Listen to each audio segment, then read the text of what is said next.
6절 말씀입니다. 히브리서 11장 5절에서 6절 말씀입니다. 짧은 본문이라 합독하시겠습니다. 믿음으로 에녹은 죽음을 보지 않고 옮겨졌으니 하나님이 그를 옮기심으로 다시 보이지 아니하였느니라. 그는 옮겨지기 전에 하나님을 기쁘시게 하는 자라 하는 증거를 받았느니라. 믿음이 없이는 하나님을 기쁘시게 못하나니 하나님께 나아가는 자는 반드시 그가 계신 것과 또한 그가 자기를 찾는 자에게 상 주시는 이심을 믿어야 할지니라. 아멘. 히브리 저자가 첫 번째로 언급한 믿음의 용사는 바로 아벨입니다. 그는 하나님께 의의 제사를 드렸고 주님은 아벨의 제사를 흡족하게 받았습니다. 그러나 그로 인해 아벨은 형의 시기를 받아 죽게 되었지만 그의 믿음의 의는 죽이지 못했습니다. 그는 비록 죽었지만 여전히 그의 믿음으로 말하고 있는 것입니다. 아벨의 믿음은 순교의 위험과 고난을 겪고 있는 기독교 유대인들이 본받아야 할 믿음의 모습입니다. 우리의 신앙 때문에 죽임을 당할지언정 우리의 정신은 무너뜨릴 수 없는 것을 보여주는 것입니다. 로마와 유대인들이 예수님을 죽였지만 그의 정신과 그의 사명을 완전히 죽이지 못한 것처럼 우리는 죽어도 주를 위해 죽고 살아도 주를 위해 사는 자가 되어야 할 것입니다. 오늘은 에녹에 대해 이야기 나눠보자 합니다. 좀 어려운 내용이 있지만 그래도 잘 들으시면 은혜로운 깨달음이 있으실 것입니다. 에녹은 셋의 후손으로 아담의 7대 손입니다. 그의 기록은 창세기에 이렇게 기록되어 있습니다. 제가 한번 읽어보겠습니다. 창세기 5장 18절에서 28절입니다. 야렛은 162세에 에녹을 낳았고 에녹을 낳은 후 800년을 지내며 자녀들을 낳았으며 그는 962세를 살고 죽었더라. 에녹은 65세에 무드셀라를 낳았고 무드셀라를 낳은 후 300년을 하나님과 동행하며 자녀들을 낳았으며 그는 365세를 살았더라. 에녹이 하나님과 동행하더니 하나님이 그를 데려가심으로 세상에 있지 아니하였더라. 에녹의 아버지는 야렛인데 162세에 에녹을 낳았으며 800년 동안 살면서 또 장수 962년 장수하신 겁니다. 자녀들을 계속 낳았다고 하니 에녹의 동생들이 꽤 되리라 생각됩니다. 에녹은 무드셀라를 65세 낳고 300년간 하나님과 동행한 삶을 살면서 자녀를 낳다가 365세에 하나님이 그를 데려가심으로 세상에 있지 아니하였다라고 기록하고 있습니다. 여기 24장에 세상에 있지 아니하였다는 그 표현이 정확히 무엇을 의미하는지는 히브리서 본문을 통해 명확하게 이해할 수 있습니다. 에녹은 죽기 전에 하늘나라로 옮겨졌는데 그로 인해 그의 육체가 볼 수 없었다고 히브리서는 말하고 있으며 그는 살아생전에 하나님을 기쁘시게 한 자란 증거를 받았다고 말합니다. 그런데 에녹이 죽음을 보지 않고 영원한 하나님 나라로 옮겨진 것이 이해가 잘 안 되실 것입니다. 인간이라면 누구라도 반드시 통과해야 되는 죽음이라는 관문을 거치지 않고 이 세상과 다른 차원으로 옮겨진다는 것은 타락한 인간의 죽음에 관련하여 하나님의 정하신 법과 분명히 상충되는 부분이며 또 풀리지 않는 신비 중의 신비입니다. 히브리서 9장 27절은 이렇게 말합니다. 한번 죽는 것은 사람에게 정해진 것이요 그 후에는 심판이 있으리니. 하나님은 자신이 정하신 것을 스스로 파괴하는 법이 없으시며 결코 변함이 없다고 성경은 증거하고 있습니다.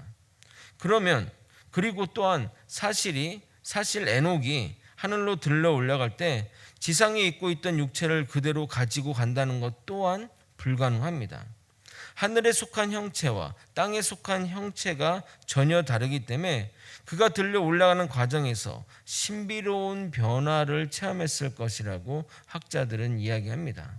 즉 우리가 지금 살고 있는 이 몸은 부활할 때 다른 몸으로, 다른 형체의 몸으로 변화된다고 고린도전서에서 이야기하고 있습니다. 고린도전서 15장 40절입니다. 하늘에 속한 형체가 있고 땅에 속한 형체도 있으나 하늘에 속한 것의 영광이 따로 있고 땅에 속한 것의 영광이 따로 있으니.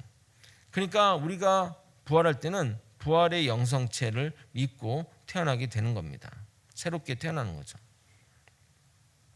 그래서 에녹은 하늘로 올라갈 때 순간적인 변화를 체험했을 것이고, 이것은 마지막 때, 그러니까 종말의 때에 이제 죽는 사람들도 있고, 죽는 사람들을 성경에서는 자는 자들이라고 표현하죠. 죽는 자들이 있고, 예수님이 재림할 때 살아있던 자들도 있지 않겠습니까? 그 자들이 호련히 변화한다는 바울의 증거가 그것들을 설명할 수 있습니다. 고린도전서 15장 51절입니다. 보라, 내가 너에게 비밀을 말하노니 우리가 다 잠잘 것이 아니요 마지막 나팔에 순식간에 호련히 다 변화되리니. 그러니까 죽었던 자들은 육체가 썩어지고 하게 되고, 부활할 때 새로운 영성체를 입고 부활하고, 살아있던 사람들은 이 호련히 갑자기 순식간에 이 몸의 변화를 경험하게 될 것이라는 겁니다. 그 과정에 대한 구체적이고 정확한 설명은 불가능하나 분명히 신비로운 변화가 있을 것은 분명합니다. 이런 에녹이 살아서 변화되는 것은 살아서 주님을 영접하게 될 성도들의 예표가 되는 겁니다. 이 부분에 대해서는 데살로니가전서 4장에 기록된 것을 생각해 볼 수 있습니다. 데살로니가전서 4장 16절 17절입니다. 주께서 호령과 천사장의 소리와 하나님의 나팔 소리로 친히 하늘로부터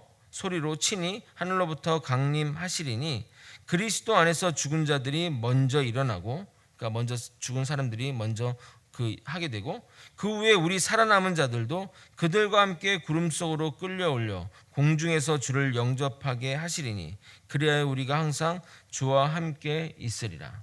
그러니까 죽은 자들이 먼저 부활해서 또 하늘나라에 거하게 되고, 우리도 하늘나라에 들려올라는데, 들려올라는 과정 속에 변화가 이어 하나님을 영접하게 될 것이라고 부활의 그 때를 이야기하고 있습니다. 주님이 다시 오실 그때 살아있던 성도들의 육체의 변화는 눈 깜짝할 사이에 일어날 것이고, 이에 변화되는 이들은 그 변화를 의식할 겨를도 없이 변화된 것을 경험하게 될 것입니다. 에녹이 그런 과정을 겪었을 것이라고 학자들은 이야기합니다. 오늘 본문에 따르게 되면 에녹은 하나님을 기쁘시게 하는 자라고 인정을 받았습니다. 창세기 본문에 따르면 에녹은 주와 동행하는 자라고 말하고 있습니다. 그러므로 히브리 저자는 하나님과 함께 보조를 맞추며 걸었던 에녹의 행동을 하나님을 만족시키고 기쁘시게 한다는 사실로 받아들인 것입니다. 하나님과 동행할 수 있었던 것, 그것이 주님을 기쁘시게 하는 비결이며, 그리고 그 비결은 그가 바로 믿음이 있었기 때문인 것입니다. 그는 무슨 일이든지 임의로 행하지 않고 하나님과 의논했으며 그분 편에 섰고 그분의 뜻을 따랐습니다. 그는 하나님께 기쁨이 되는 사람이었던 것입니다. 반대로 하나님께서는 에녹 그 자신은 물론이고 그의 삶을 기뻐하셨는데, 그 이유가 에녹의 믿음에 있음을 히브리서자는 강조하고 있습니다. 그러니까 결국 하나님과 동행하는 삶이란 믿음을 따라 사는 것이며, 하나님께서는 이와 같은 믿음의 사람들을 기뻐하시고 이들을 통해 영광을 받으신다는 것입니다. 그래서 믿음이 없이는 하나님을 기쁘시게 할 수 없다고 결론이 내려지는 것입니다. 인간으로서 하나님을 기쁘시게 할 수 있는 이 절대적인 조건은 바로 믿음입니다. 믿음이 아닌 다른 무엇이 하나님을 기쁘시게 할 수 있겠습니까? 천지를 지으신 하나님인데, 부족한 것이 없는 하나님인데 무엇이 하나님을 기쁘시게 할 수 있겠냐, 이 말입니다. 여러분의 젊음이, 여러분의 돈이, 여러분의 지위가, 세상적인 어떤 것들이 결코 하나님을 기쁘시게 할 것이 하나도 없습니다.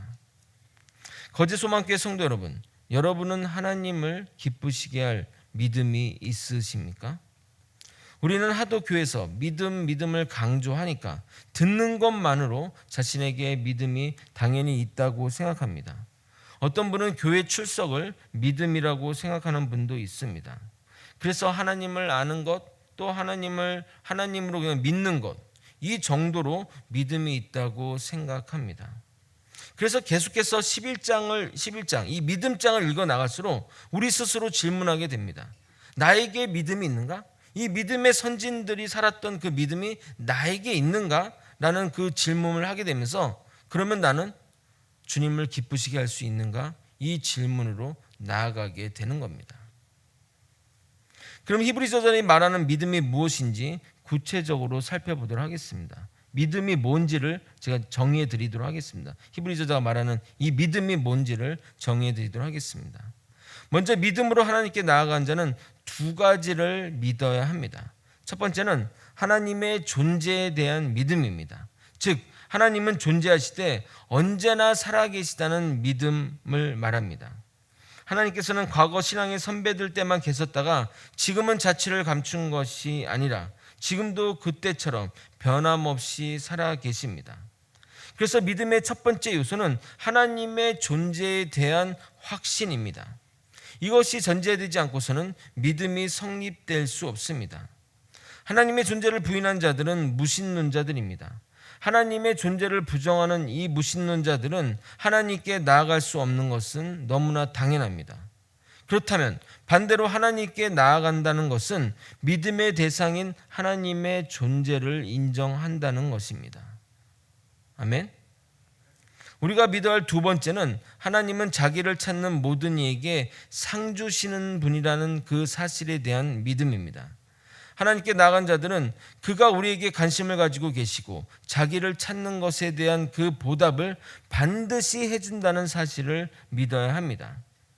이 믿음은 하나님의 존재에 대한 확신이 없이는 가질 수 있는 것이 아니며 보이지 않는 그분의 존재를 믿는 문제 못지않게 이것 또한 쉽지 않은 일입니다.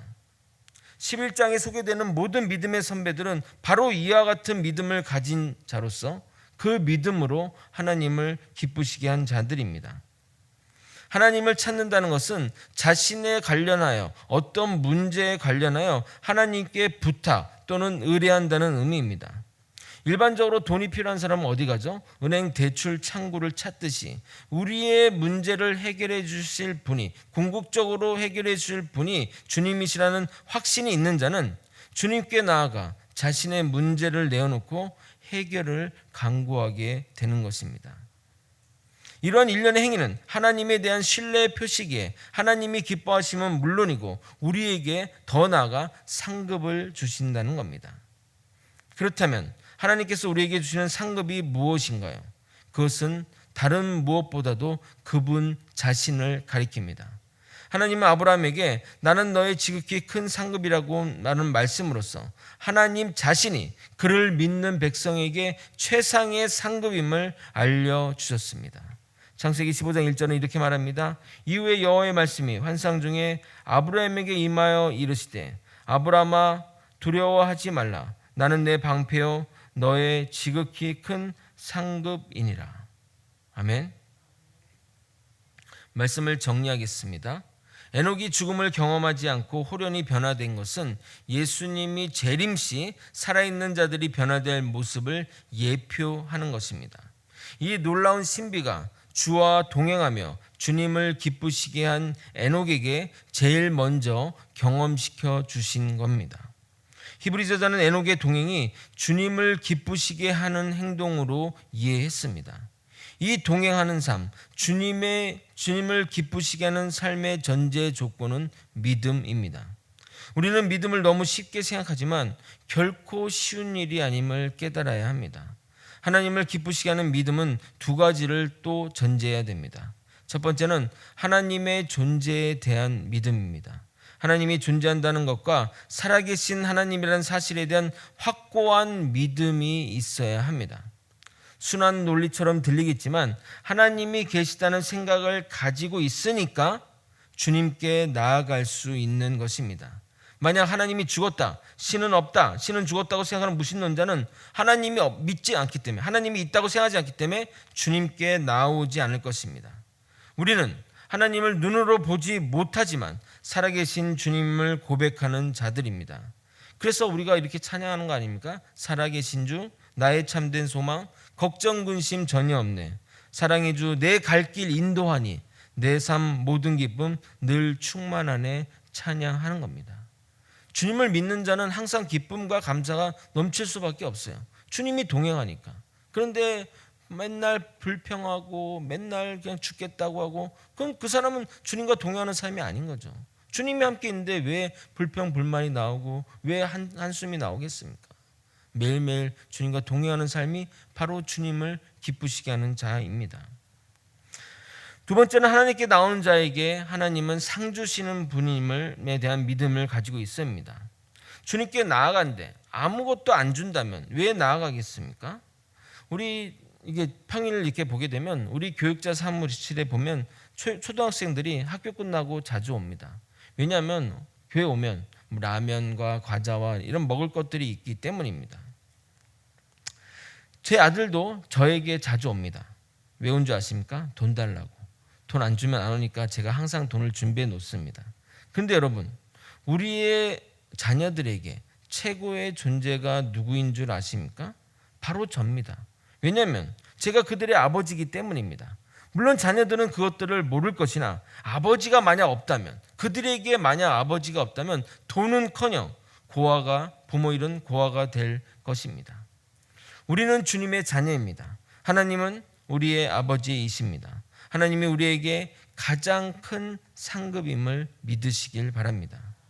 주님은 우리를 결코 고아같이 내버려 두지 않겠다고 확신하여 말씀해 주셨습니다. 믿음으로 주님께 나아가고 주님이 우리에게 상 주시는 분이심을 깨닫고 주님께 간구하며 주님에게만 구하는 저와 여러분이 되시길 예수님의 이름으로 소망합니다. 기도하시겠습니다. 하나님 아버지, 하나님에 대한 확고한 믿음과 하나님이 살아계심을 대한 그 확고한 신앙으로 우리가 살아가게 도와주시옵소서. 하나님이 살아계시니 우리는 하나님께 나아갈 수 있는 것이고, 하나님께 나아가는 자들에게 하나님이 상 주시는 분임을 믿고 기도할 때 하나님이 우리에게 분명히 상을 주실 뿐만 아니라 하나님 자신을 우리에게 주실 것을 믿습니다. 이 믿음 가지고 우리가 살아갈 수 있도록 역사하여 주시옵소서. 사랑이 많으신 예수 그리스도 이름 받들어 기도드렸나이다. 아멘. 주기도문으로 예배를 마치겠습니다.